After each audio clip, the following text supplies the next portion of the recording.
Good morning, everyone. Welcome back to our morning coffee time for Monday, July the 27th. We have Ajahn Sona with us again today. His most recent talk on the Jhānas premiered yesterday afternoon, so the theme of the day is Ajahn be taking questions on the theme of cultivating the Jhānas. So, and I think yesterday we had Lumpur Pasano's birthday, and today is Lumpur Sumedho's birthday. So he is, I believe, 86 or 87 years old. He was born in 1934, so 86 years old today. And he gave a talk for his birthday, which they posted up on the Amravati's Vimeo channel, if people want to see that. So Ajahn Asoko, who's his secretary and attendant monk, sent an email out this morning with a link for that. So if you're looking for another fresh Dhamma talk to celebrate today, that's one place you can go to. Okay, without further ado, let's bring on Ajahn Sona. I think you have to be more than 50 years to get onto Vimeo. If you're under 50 years as a monk, you're on YouTube. But if you really want the high class stuff, you have to go to Vimeo. Well, okay, we aspire to get there sometime. So welcome, Ajahn. Thank you for coming back and joining us to take questions. It's very kind of you. Very happy to be back. Okay, well, why don't you say hello to everybody and I will scan for questions. They're streaming in here. Yes, hello everybody. And I am joined by a small live audience of 5 lay women who are in the monastery. Metta and Dantika and Piyadasi and Bodhipala and Kush. Now you're going to see, I think you saw Kush in the movie. She was the one that was swimming underwater. We're just kidding. She was. It looked like Kush. We thought it was Kush there for a while. But various people appear in our movies. And it's part of the job of the lay community to recognize who's in our movies. Who was under that white sheet? Try to guess that one. Yes. Oh, the one sitting in the field all wrapped in white. Yeah, who was that?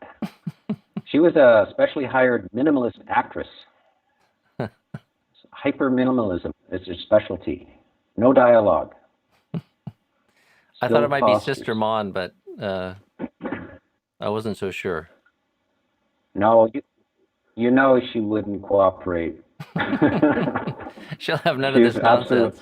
She's Meiji refusal.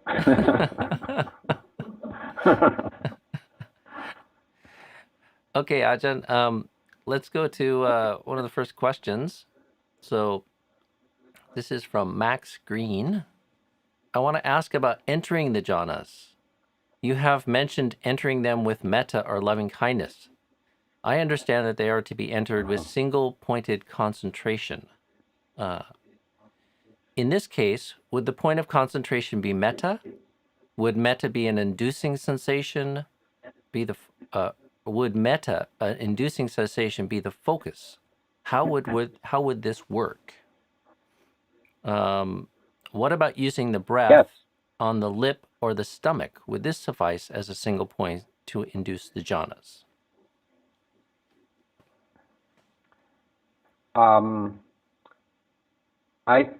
I'm just trying to sort out which talk. I think number 6, I go into great depth.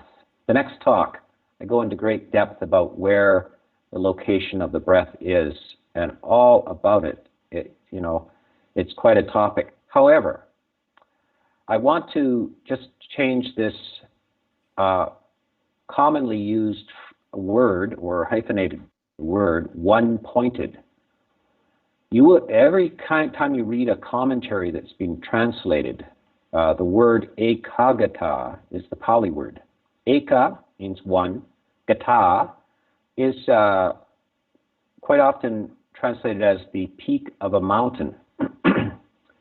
and ever since then, everybody's been trying to figure out what does one point of a mountain mean?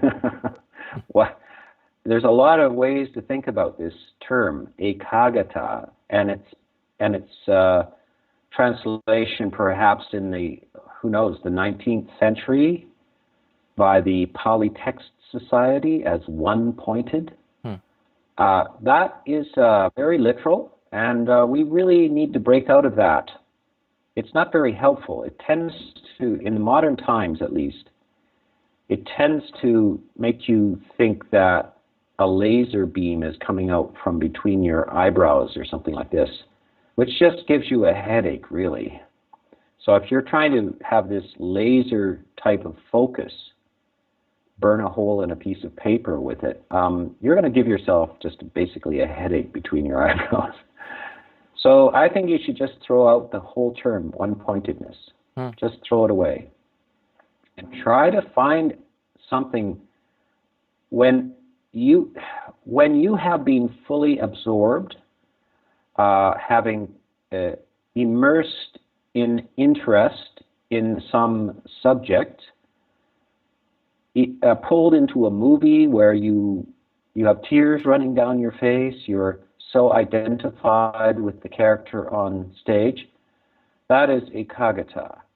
That is that you are unwaveringly absorbed into the subject, and that the side effects of that are the emotion of joy and the sukha, the happiness, pleasure in the body.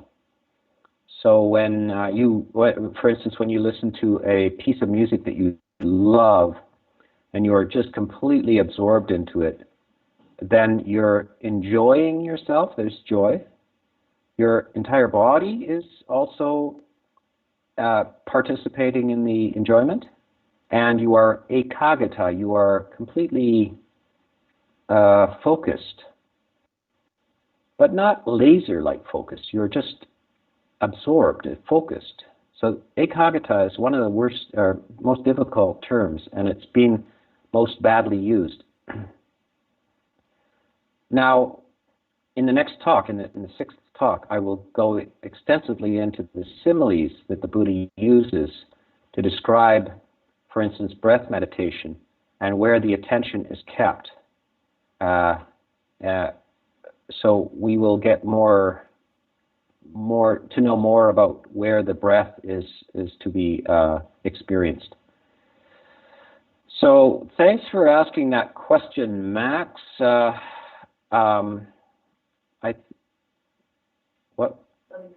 Loving kindness, yes. Loving kindness obviously is not a laser-like experience, but if a mother is attending to her dear child, her focus of attention is certainly on the child. And of course, lots of children want attention, don't they? It's very interesting. They're ekagata magnets. So they enjoy this being bathed in the attention of one caregiver. And that is the kind of the essence of this loving kindness. The mother gets great gratification out of it too. When she is fully present and attentive and to the child, she also gets a sense of flooding joy and pleasure out of that. And so anytime we do experience profound friendship, friendliness, we get this flood of the positive emotions, which are the Jhāna emotions, joy and ease of body. This is the experience of loving kindness, and that is the full absorption. That is the one-pointedness. Now, if we think about this peak of a mountain, it's where everything comes together, isn't it? It's when you climb a mountain from any side, eventually you reach the top, and that's where all the sides meet. Everything meets at the top. It all comes together at the top. And so that's more like what it means. We even have in English this phrase, get yourself together. If you're in a very unsatisfactory condition of scatteredness, divided self, what you really want to do is to get yourself together, to collect all of you. And it's when you've got yourself together, when you're collected, when all of the aspects have arrived at a state of wholeness, then that's ekaggata. So we should have a dictionary of just on ekaggata, about 100 different ways of thinking about ekaggata, or 100 similes, pictures, paintings, phrases to illustrate what ekaggata is. So in summary, like the nimitta or the sign is the feeling.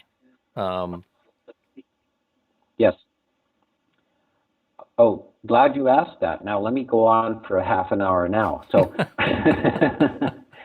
now here we go. It's very important here. This is one way to sort things out. When you look at the objects of meditation which allow you to enter jhana, there's a number of them given. And some of them are rather obscure, but they are found in the suttas. And 4 of them are the primary colors, red, blue, yellow, and white. And these are called kasinas. And 4 of them are the primary elements of earth, water, air, and fire. There's another one, the light kasina, where you just stare at a candle or stare at a beam of light coming through the crack in a wall of a cave or something like that. You stare at to get jhana on light. Then there's 4 sublime abidings: loving kindness, compassion, sympathetic joy, and equanimity. These are subjects of, and of course, breath meditation. These are subjects which you can enter jhana with. And there's this mysterious word which seems to be incredibly important, but it's hardly ever talked about by the Buddha. And it's this word nimitta. And nimitta is this some sort of characteristic sign which arises when you have succeeded in entering into the characteristics of the jhana.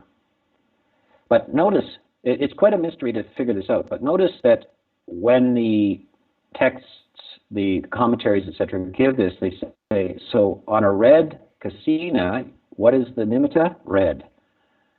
Brilliant red. Perfect red. What is it for a blue kasina? Not surprisingly, blue. Yellow, white. These are the nimittas, the heightened mind-made constructs around this. So you have an after image, a vivid mind-made after image of each of the original things. What is the nimitta for loving kindness? Loving kindness. Compassion? Compassion. Sympathetic joy? Sympathetic joy. Equanimity? Equanimity. Now we're on a roll here. Now when we come to breath meditation, you have something weird happens. What is the nimitta for breath meditation? Light. No. Light. They say light. Yeah, what the? Where did that come from? By the way, what's the nimitta for light meditation? Light. Yes, it's not breath, it's light. So why on earth would it be that for breath meditation, which is a form of air meditation, that light is the nimitta? No, light is not the nimitta. Air is the nimitta. Airiness. The light, the buoyant, So we get this, even in English, we have this crossover of words. Light means buoyant.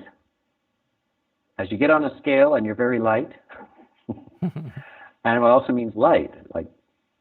But it's so the nimitta of breath is that your mind has taken up the after image of air. Now notice something about air. Compare it to, say, earth, water, fire, light, red, blue, yellow, white. But compare it to any of those things. And what is the single difference? This is like an IQ. This should be on an IQ test. What is the difference between air and any of those things? Air cannot be seen. It has no shape. It has no color. It's the only one of those that has no shape and no color. That's very interesting and very unique about breath meditation. And what about breath meditation is, what's its function? What's its purpose primarily?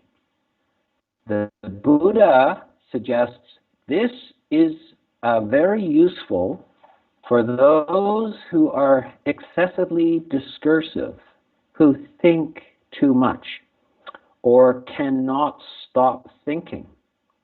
And so he gives you the breath, which has no shape and no color, because there's nothing to really think about or talk about or comment about.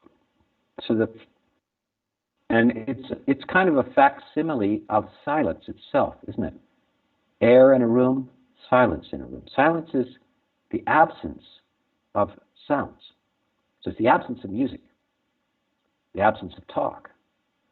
The breath is also the absence of form and color. So this has a correspondence. This is why breath meditation is so central to the Buddha's awakening as well. He had to shut down his thinking processes. And also you discover the beauty of silence. Now, breath and silence go together because the discursive, the verbal aspect of the mind is becoming quiet. And this is called noble silence. You have maybe you have gone to retreats where they ask everybody to maintain noble silence. And that's usually interpreted as zip it, shut it. That has nothing to do with noble silence. That's mouth silence. Anybody can do that. A cow can do that. No, this is actually from the Vinaya. There were whole orders of yogis and monks who practiced silence. And the Buddha was asked, should we do that? And he said, no. Even a cow can do that. There's no mark of wisdom in simply never speaking. And he forbid monks to maintain complete silence through the rains retreat. You must speak at least one sentence. You are not allowed to be like cows in a community and say nothing. Interesting, isn't it? So, what is noble silence then? Silence of the mind. It's when you stop talking to yourself. It's all very well to not talk to anybody else, but when you go on to one of these silent retreats, you jibber jabber away to yourself, don't you? Now, tell me. Yes, you jibber jabber to yourself. And so noble silence is actually a feature of the second jhana. True noble silence is attained in the second jhana. This inner speech ceases. So where was I? Yes. Next question. The Buddha also forbade practicing the cow asceticism and the dog asceticism as well, Two very curious types of ascetics in his lifetime. Okay, Ajahn, next question is from Stan in Portland. Ajahn Brahm tells about a man in Jhāna who was taken to the morgue by his family because they thought he was dead. It makes it sound like a pleasure to be feared. Can you comment? I think it was a big, noisy Italian family, and the man was just quiet for 10 seconds, and they thought, he's dead. He's not talking. I'm doing an Ajahn Brahm there. I'm telling you a joke.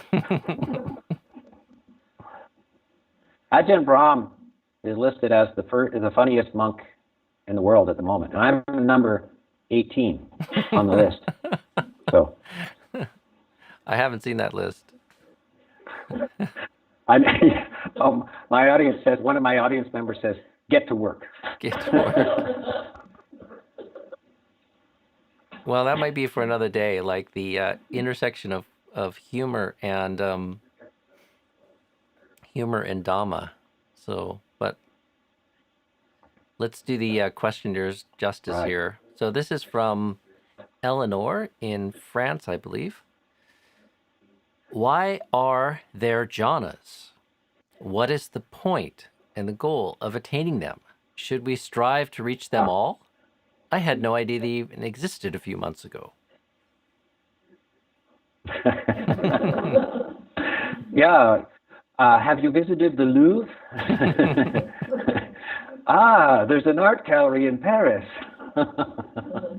What a revelation. Yes. Yes. Of course, most of the world is not aware of this.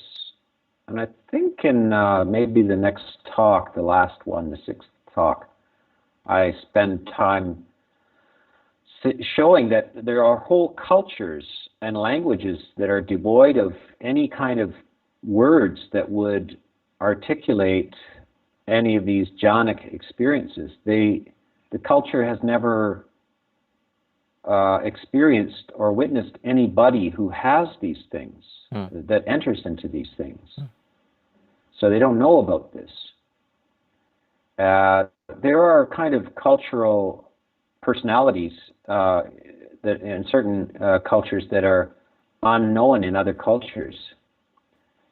It seems that, anyway, the function of this is extremely heightened power of the mind. It empowers the mind to accomplish feats of clarity, understanding, and indeed unusual types of knowledges that can't be accessed through any other means.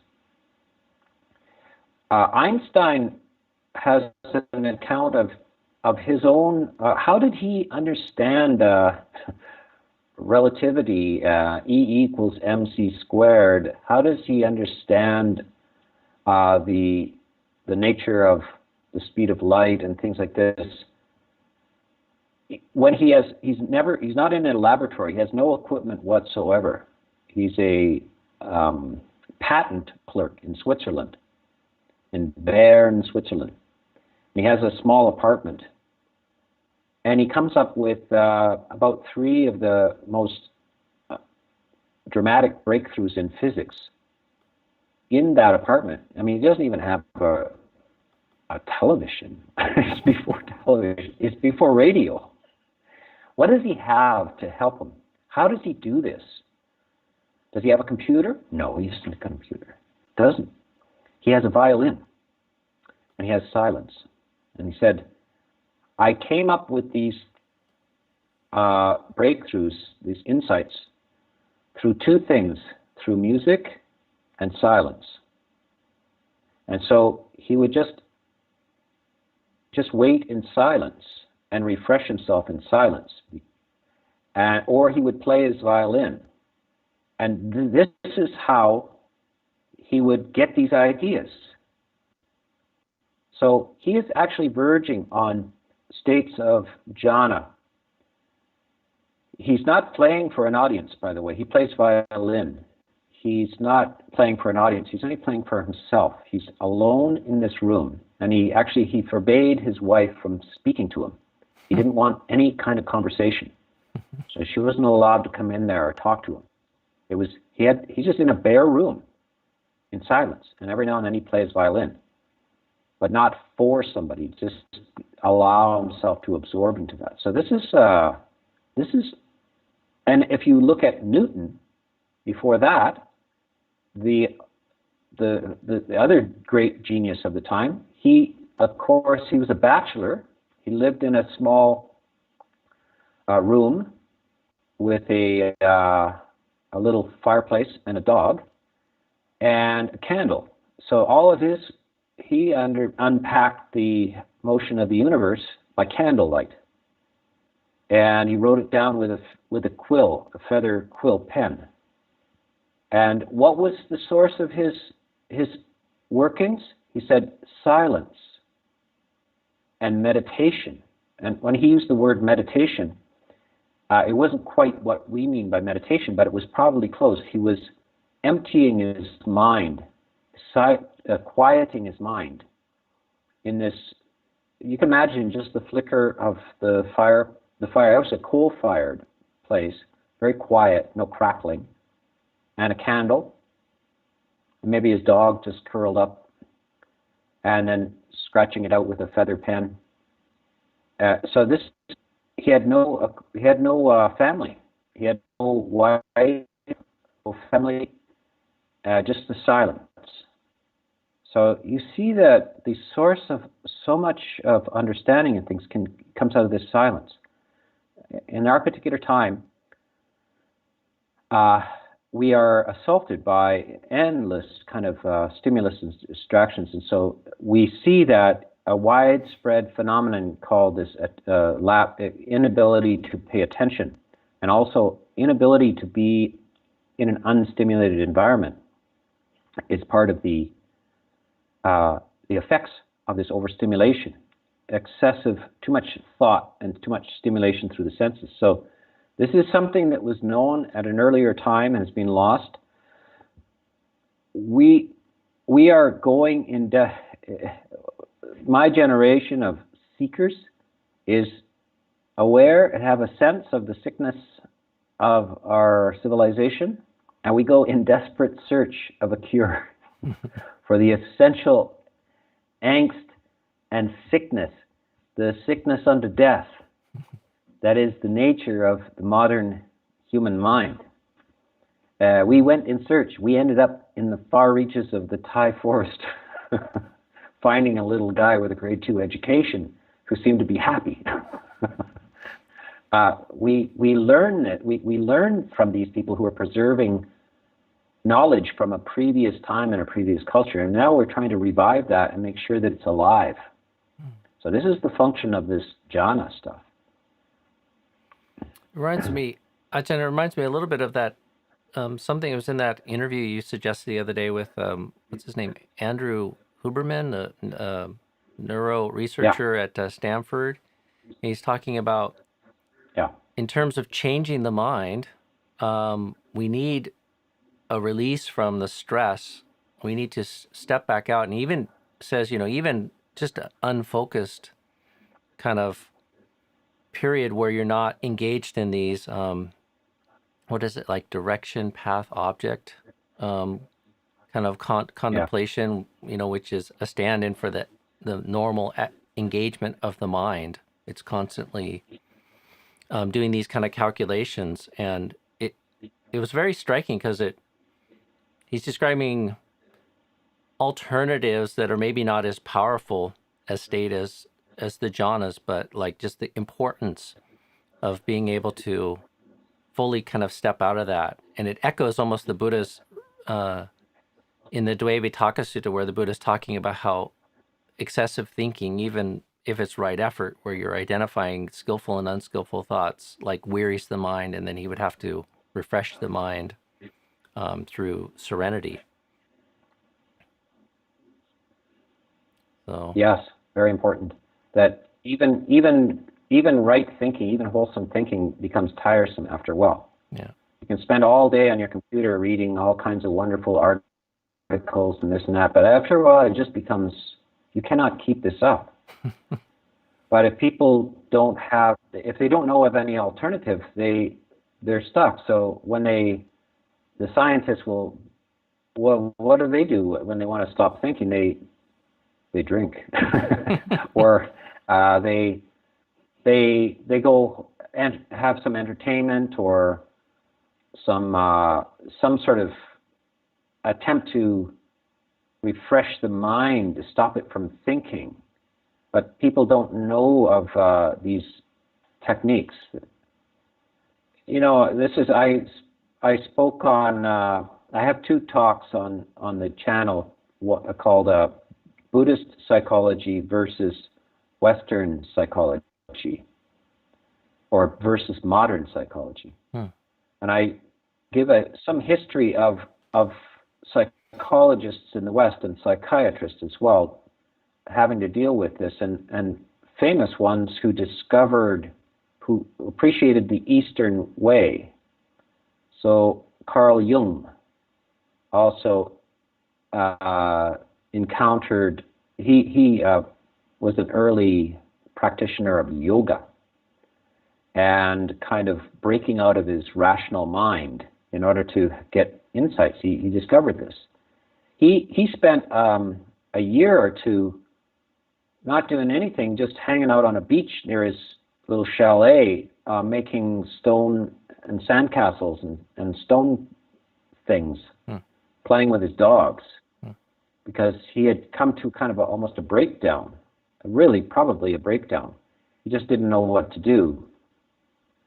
And he just played like a child for a couple of years, and he was on about that. That was exactly what you need to do. And then all these insights kind of started to flow up and enter his mind. But people can have breakdowns from being trapped in the limits of just their thought processes, try to think their way out. You can't think your way out. So I guess the answer is That's you a need that profound counterbalance place to empower the transformation. So, okay, well, let's move on with some more questions. This is a question from Adil in Azerbaijan, Ajahn. Ajahn, is it possible to enter the jhanas while practicing walking meditation? Well, that's a good question, and I was just asked that yesterday by the person sitting on a beanbag right in front of me there. So it seems that now there's 2 kind of approaches to this. Certainly the deeper jhanas, probably not. 3rd and 4th jhana, probably not. Some sort of samadhi is definitely possible in walking meditation. And the Buddha talks about this. He says, "O monks, samadhi developed during walking has the advantage of being strong and long-lasting." Now, why is this? It's because why do we sit in meditation? Why don't we walk in meditation? Why don't we run in meditation, etc.? But because sitting is the least conditional posture. So you don't have to watch where you're going. You don't have to be aware of your steps. So it has the advantage over movement. There's no need for maintaining any kind of what's called sampajanya, or perimeter awareness, or large-scale awareness. You can shut that right down. And what about lying down? Well, the problem with lying down is that you tend to go to sleep.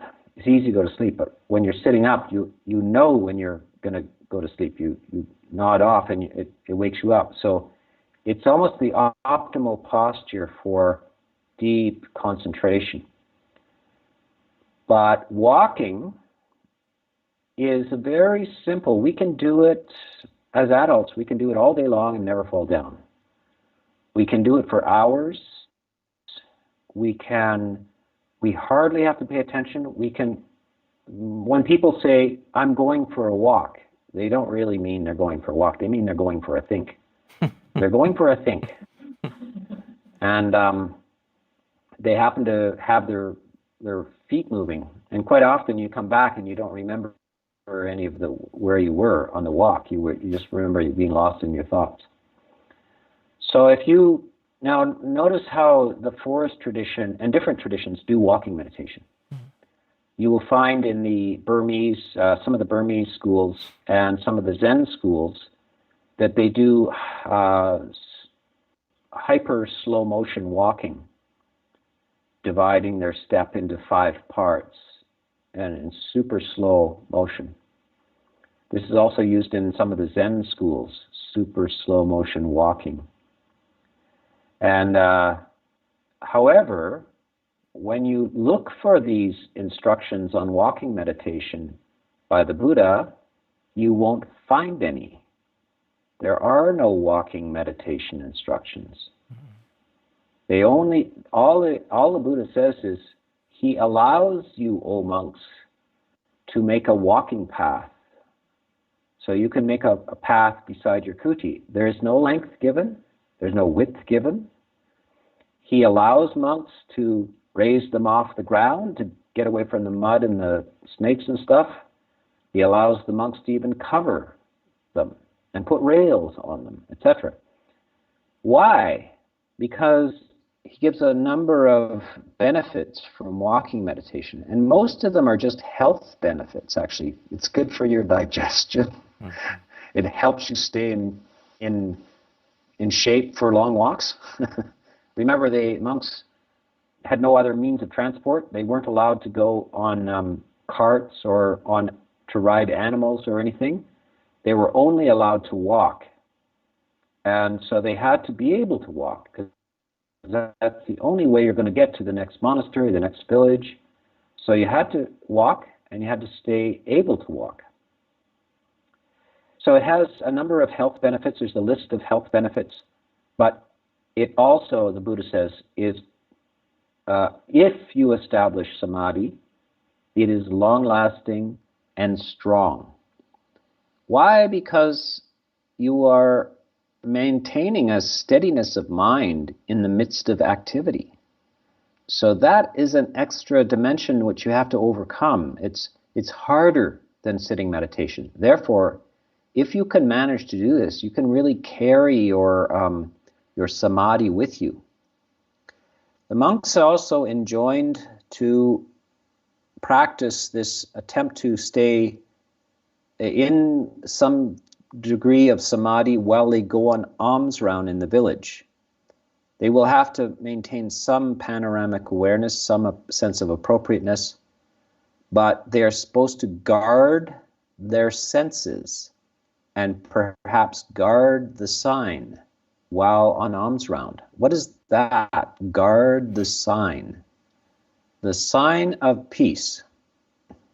They are to ignore the signs of fault and desirability, that is greed and hostility. They are to not indulge in that sign, but if they have the sign of peace, they are to hold, sustain, and maintain that while walking through an inhabited area, and also, of course, in nature as well, and try to develop it and sustain it in their walking meditation. You can maintain themes as well, which are attainable, which first jhana is attainable by, because the first jhana has 2 things, vitakka and vichara, which are, vitakka really means thinking. So you can reflect on certain subjects while walking. Now notice also that in the Metta Sutta, the Buddha explicitly says that loving kindness can be maintained and should be maintained in 4 postures: walking, standing, sitting, and lying down. So we have a very substantial body of evidence that at least bordering on the first jhana or in the first jhana can be maintained in the four postures. But I would say that by the time you get to the deeper jhanas, that motion is out of the question. Ajahn, there's a quick question related to this. Can you point to the sutta that says samadhi is better in walking compared to sitting in samadhi? Any chance you remember that? It's just a brief phrase. O monks, concentration samadhi developed during walking meditation is strong and long-lasting. That's the entirety. Now, what sutta that's in, I don't know. Google is your friend. Yeah. This is I must encourage people not to make the monk into Google. It's easier with the New Testament where people are quoting chapter 4, verse 5, and that's going. But you can write the New Testament on the back of 4 napkins. This is 3 12 million times words. the length of the yeah. Like, give us a break here. Okay, well, taking a little different direction, do children experience the jhanas? The Buddha, the famous story is that the Buddha recalled experiencing jhana as a child when he was perhaps 7 years old or something like this. And that's the night of his awakening. He had given up these terrible austerities he had been practicing. And in a kind of a mysterious and hard to believe story, he had studied with these very advanced yogis who were teaching him the arupa meditations, the formless, so-called formless attainments, which are really exotically high states of concentration. Then he somehow remembers that as a child he entered jhana on the breath, and that's the beginning of his entrance into the jhanas on the night of his awakening. And these are called the rupa jhanas. So there's an example of a child attaining jhana. He, as a child, attained jhana and then remembered it. There are a number of cases of children attaining not only a jhana, but full enlightenment. In the suttas, there's a couple of children, 7 and 8 years old, who became novices and attained not only jhana, but arahant. They became arahants at 8 years old. So this is Daba the Malian is one of them. Not only jhanas, but spectacular psychic capacities, psychic powers, and arahantship. So yes, this is possible. The commentaries even go into the age at which you can, where the child seems to be able to do this, and it's at the age of 7. Now, that's very interesting. In child psychology, 7 is kind of the beginning of your age of ethical capacity. You start to be able to know the difference between right and wrong, etc.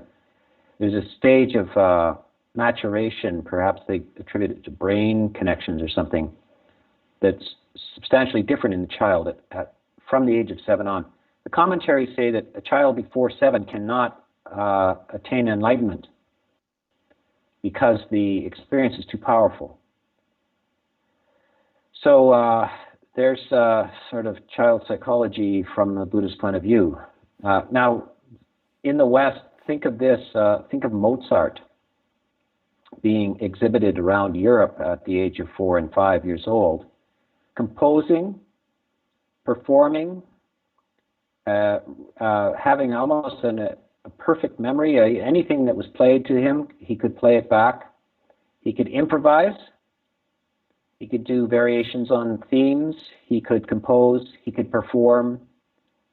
He had absolute pitch, which is a phenomenon some children have. A certain small percentage of the population have absolute recall of. I won't get into it.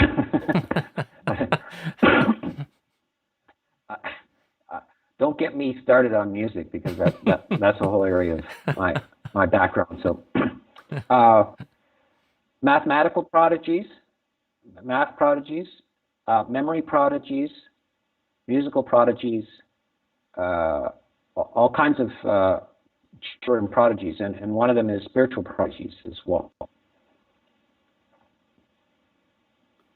Okay, next question, Ajahn, is kind of about the progression through the jhanic factors. So after Pīti subsides, there is a feeling of neutrality, not really a feeling of joy. Is there a misstep here? No, you're following the instructions correctly. After the appetizer, the main course. So joy is the characteristic of the first two jhanas. That's the emotional characteristic. Then the very mature emotion of equanimity. It's not neutral. It's equanimous, which is the characteristic of the third and fourth jhana. The third jhana maintains happiness in the body, but the mental state is equanimous. And the fourth jhana has both equanimity of the mind and almost transparency of the body. The body is not consciously available. So this is similar to how we talk about 4 stages of sleep. So there's a very light sleep, almost hallucinogenic types of sleep, deeper sleeps, and then dream sleeps, and then the deepest states of sleep where no activity of the mind is going on. There's no conscious activity, and the body is unknown. So you can see this classification. Now, we get our deepest rest in the dreamless sleep, the deepest dreamless sleep. That's where we get our restoration. And it has a very positive repercussion when we come to be awake and function. We're refreshed, and our thoughts are clarified, our judgment is better, our access to positive emotions is better. So this is use types of experience you have, like sleep, to understand these jhana experiences. They're also refreshment states. They just get more and more subtle.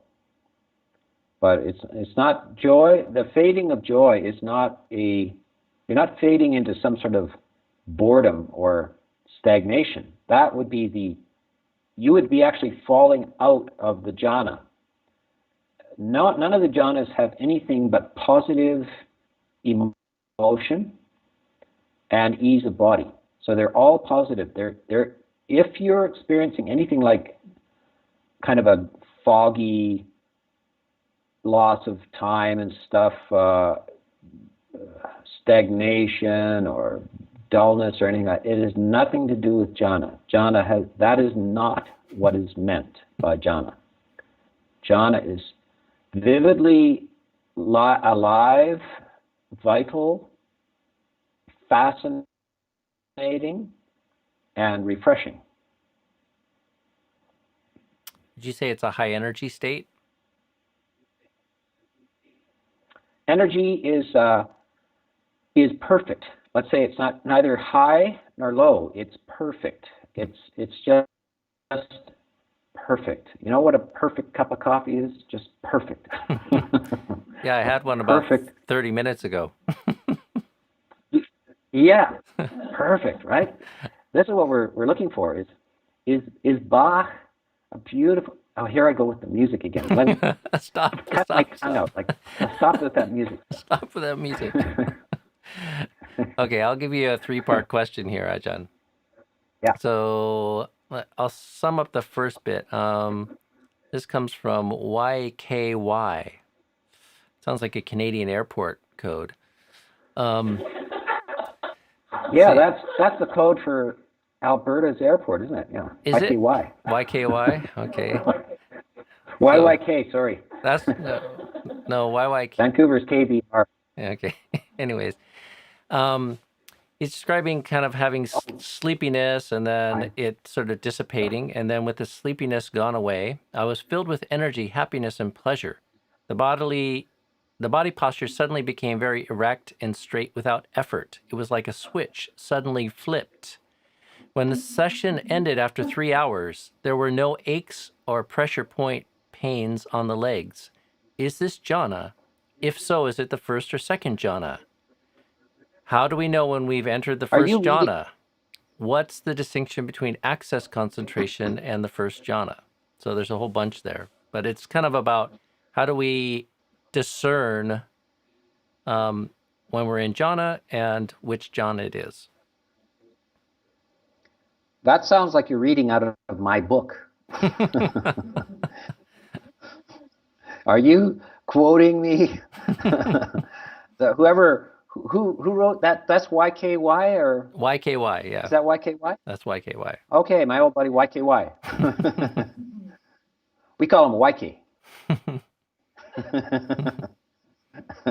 So that you could be quoting out of my endless talks and essays on this. So this is exactly one of the characteristics of the samadhi is, people sit in meditation, and you'll see them they slump like this. They nod and they slump. They're trying to straighten up. They come in and they talk to me, and I say, something wrong with my back. I can't sit up. And I say, there's nothing wrong with your back. It's your head. It's your head. What? My head's too heavy? Or no, it's your mind. You cannot. The body. If I get a Olympic gymnast in a meditation retreat, that gymnast also can't keep their spine straight. If I get a ballet dancer from the Bolshoi ballet, and I try to get them to meditate, they'll also slump, because the back is not held up by your back. It's not held up by muscles. It's held up by your mind. And for instance, if you fall asleep, it doesn't matter if you're the world's great, heavyweight barbell lifter or whatever it is, you will topple over. You won't be able to hold your body up. It's your mind that holds your body up. And just to the degree that your mind is conscious and everything will be the amount that your spine is held up. If you come into a room where nothing much is happening, people will be they will be dull. They'll be looking down, their chin tilted forward. But if somebody comes in with a gun, everybody's spine is fully, now you're awake, aren't you? And your spine is perfect like a ballerina, and your eyes are wide, you're perfectly alive. Energy is there because it's a vital concern. So this meditation has to be treated as something which is of vital concern. Most people don't understand how dangerous life is. Life is dangerous. There's 2 philosophers. Nietzsche, he said, live life dangerously. There's another guy called Santayana, and he read this dangerously, and he said, life is dangerous. Like, what? You don't have to try at all. It's dangerous. Every second of it is dangerous. The Buddha is emphasizing this. Monks, you don't know whether you're going to live to the end of this next breath. You better be onto that. And when life is dangerous, when you realize the reality of this, that it's wildly out of control, anything can happen at any time. This should enliven you. This should energize you. This should make you sit up like somebody's in the room with a gun all the time. So this vital importance, vital attention is the essence of the samadhi. So the body should sit up by it suddenly it floats up as if you just got into water. The water is supporting your body. It's sitting up. That's the water of interest, joy, attention. So that's a very, very important thing. And of course, when a situation happens where there's a lot of vital interest, quite often people report that they might even have a wound on them or an injury or even a broken bone or something, and they didn't know it at the time. The body is suddenly anesthetized and dropped into a background state, and the mind attention comes forward. The body is taken over by the interest and the energy, and the sensations in the body, the pain, any pain or awkwardness in the body is dispensed with. This is all automatic. This is characteristic of attention itself. This is what attention does. Ajahn, did you want to say anything about discerning distinctions between access concentration, first jhana, second jhana, third jhana? Yeah. There is a term called upachara samadhi, which is commonly used, which is quite often translated as the neighborhood of samadhi. Actually, you cannot find the term used in the suttas. It's a commentarial term. But what it means, really, I would say that it's some want to get rid of that term, but I would just say that it's I would say that the closest thing you can find to it is passaddhi, which is one of the factors of of the 7 factors of enlightenment. Notice this curious term, which is it doesn't occur very much. It's passaddhi, and it occurs before samadhi. So it's the 5th factor of the 7 factors of awakening. So mindfulness, investigation of Dhamma, energy, joy, passaddhi. We're starting to calm down now. And then we're getting into samadhi. And I'm finally ending up in equanimity. So passaddhi could be something like, why isn't it samadhi? What's this passaddhi? Passaddhi is you are on the verge of samadhi. You are tranquil, and the samadhi factors are starting to appear.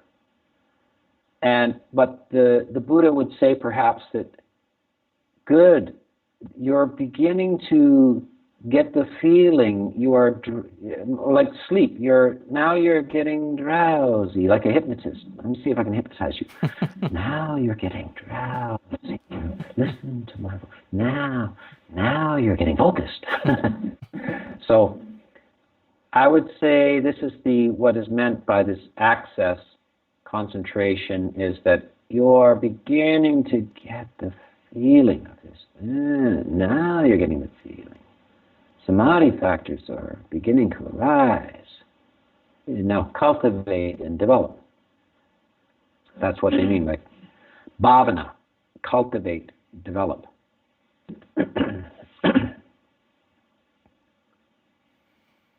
Okay.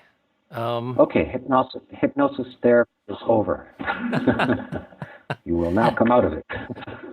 Yeah. You're awake. Okay, this is a little bit more something I was talking about yesterday was this interview you suggested, Ajahn, to me with Yeah. Huberman. You suggested an interview and said to learn, improve, one needs concentrating on a task and then sleep afterwards. Is samadhi like doing both at once? Yeah. This is why need for sleep this is the mysterious injunctions in the Buddha seems to be indicating a kind of you notice that in monastic communities in general, they get up so darned early in the morning, like, what's with these guys? So why, it's part of it is that if you have access to samadhi, then it gives you refreshment that sleep normally is required to do. When your attention is also scattered and so forth, your sleep is probably disturbed as well. But when you're really happy and well, then you sleep well as well. So we see this relationship to sleep and certain unified mental states like loving kindness. We see this that loving kindness helps you. So the first three benefits of loving kindness: one sleeps well, one wakes well, one has no bad dreams. So to sleep well means you get refreshed, and to wake well means that you feel that you have been refreshed. And when you wake to this positive mental state which refreshes you all day long. So loving kindness is energizing and refreshing. And so the taxing nature of stress and worry and uncertainty is depleting, and it wears you out and makes you want to sleep, but also often disturbs your sleep as well. Then you don't sleep well, and you don't get refreshed, and you have bad dreams, and then you wake up and it's another nightmare. So the opposite. All day long there's a beautiful experience, and then you sleep deeply and get refreshed. So it's the depth of your sleep that matters. So these don't have any timestamps, but Stan says, what about my question? And his question was about, do you have any comments about the man who went to the morgue because his family thought he was dead and he was just in jhana? So second chance to answer that one. Oh, I thought I joked my way through that one. Okay, you want a serious answer? Okay, yes. Some of the higher jhanas, the arupa jhanas, and especially this one which is only available to the higher stages of enlightenment, which is cessation of perception and feeling. Yeah, actually, they very clearly say that the person appears as dead. They look like they're dead, and they can stay in that for up to 7 days. Ajahn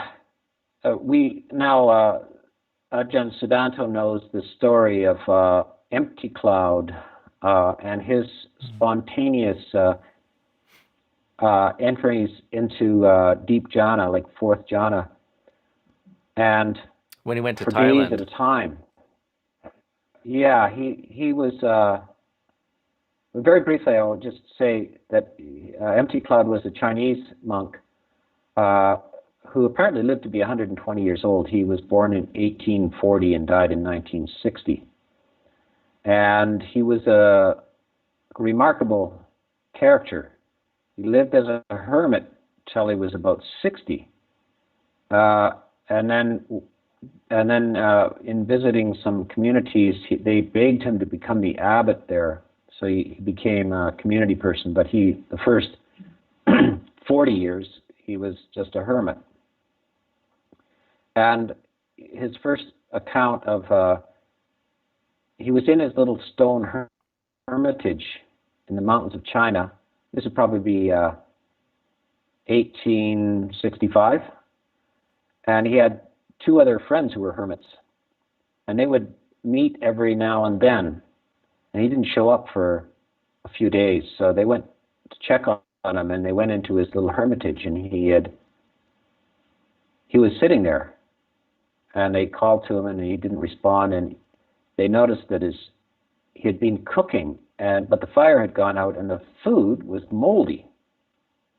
So they finally woke him out of this deep samadhi, and they figured that he'd been in there for at least 3 or 4 days, and he'd fallen into it while he was cooking, and the fire had gone out, the food had become moldy, and 3 or 4 days had gone by, and he obviously didn't mean to do this. He was in the middle of cooking. He went spontaneously into this deep samadhi, and so it's a bit almost like an epileptic seizure. It didn't seem to be voluntary. That was not the best show he ever put on. It was when he was visiting. He must have been 80 or something. He was visiting Thailand, and the Thais, who are Theravada primarily, were welcomed this esteemed Mahayana monk from China, and asked him to give a talk before the royal court, which is typical in Thailand. The royalty listens invites monks to give talks, and the whole court comes, and because they're all Buddhist. So he was giving a talk by the invitation of the king of Thailand, and I must be 1910 or something. And he suddenly ended a sentence and didn't resume. Now, the royal court and other Thais, and in fact, most of the Western monks are aware that some of the senior monks are somewhat mysterious in their ways. They're mysterious characters sometimes. Anyway, he went silent. The court was very polite and sat there for probably 20 minutes or half an hour, and he just didn't say anything. And finally, they just kind of tippy-toed out. And then the next day, they came back, he's still sitting there. And then the next day, and the next day, and the next day, and the next day. 9 days. 24 hours a day. Motionless, silent. And finally he came out after 9 days. And he couldn't walk. They had to take him to a room and massage his legs for a day or more to get his legs untied and everything, and get him back to consciousness. His spontaneous entry into the jhana. Now, how many stories do you want? I mean, I can tell you stories till the end of time about this stuff. So anyway, yes, deep samadhi. Some people seem to enter it without volition, and that could be a little scary. So make sure, maybe you should have that on your driver's license, not to drive in the fourth jhana, something like that. I need to end it with a joke, you see. It's said not to be dangerous. It's just a very, very deep sort of state of samadhi. So this is the same thing with me. I can't help myself. I fall into joking spontaneously. Let's see. Well, I think I'm gonna have to skip. We're kind of over the hour here, so we're gonna have to probably wrap this up. And not everyone's question is gonna get answered here. Maybe one last one. Let's wrap it up. Let's tie it up. Tie it up. Maybe one last one from Chevy here. It's a nice practical question. Okay. Lumpur Sona, can you expand upon the need for silence in the physical environment to reach and maintain the jhanas? There is a saying, noise is a thorn to jhana. So that's a saying. Noise is a thorn to jhana. So yes, it would be a quiet, secluded place. It's very, especially if you're really practiced like empty cloud, then it doesn't seem to matter. But if you're, I think we all recognize that in order to concentrate, it's good to have a quiet environment. But those who have very strong concentration can do it anywhere. Mm-hmm. Once one's an adept at it, is it still a thorn?